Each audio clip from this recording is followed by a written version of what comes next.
হোটেলের নিরাপত্তারক্ষীরা উপকূলরক্ষীদের সাহায্যে যখন আলেক্ষ্যকে খুঁজে পায় তখন রাত 9টা বেজে গেছে। অন্ধকার নির্জন সৈকতে উপুড় হয়ে পড়েছিল। বাল্টিকের ঢেউ এসে ভিজিয়ে দিচ্ছিল আলেক্ষ্যর শরীর। চেতনাহীন ওর শরীরটা দেখে বোঝা যাচ্ছিল বহু সময় ধরে জলের ভিতর ডুবেছিল।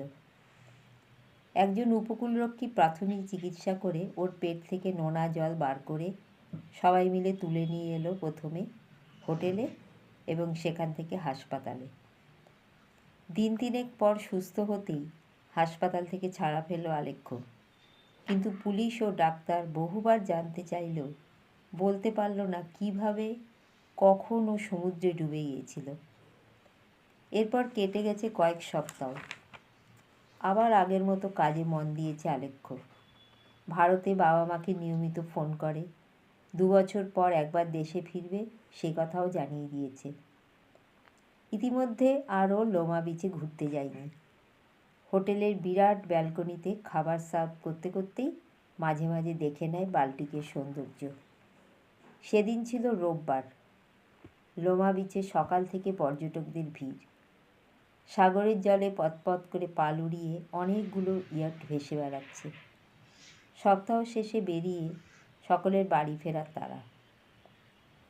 তাই লাঞ্চ আওয়ারে দারুণ ভিড়। আলেক্ষ্যদের দম ফেলার ফুরসত নেই। এমন সময় লোকজনের কথাবার্তা, গান বাজনার আওয়াজ, ঢেউয়ের গর্জন সব কিছু ছাপিয়ে হঠাৎ আলেক্ষ্যর কানে ভেসে এলো একটা শি শি শব্দের শীষের আওয়াজ। কলের পুতুলের মতো ঘুরে দাঁড়ালো সমুদ্রের দিকে। বিরাট ব্যালকনির প্রতিটা টেবিলে তখন সবাই খেতে ব্যস্ত। আলেক্ষ্য হাতের ডিশটা একজনের সামনে টেবিলের ওপর রেখে রেলিংয়ের কাছে এলো। শীষের আওয়াজটা লক্ষ্য করে দেখল সৈকত থেকে অনেক দূরে নীল জলরাশির মধ্যে একটা রূপালি রামধনু রঙের ঝলক ডুবছে আর ভাসছে। সাথে সাথে আলেক্ষ্যর কানে বাজছে শি শি শীষের শব্দ।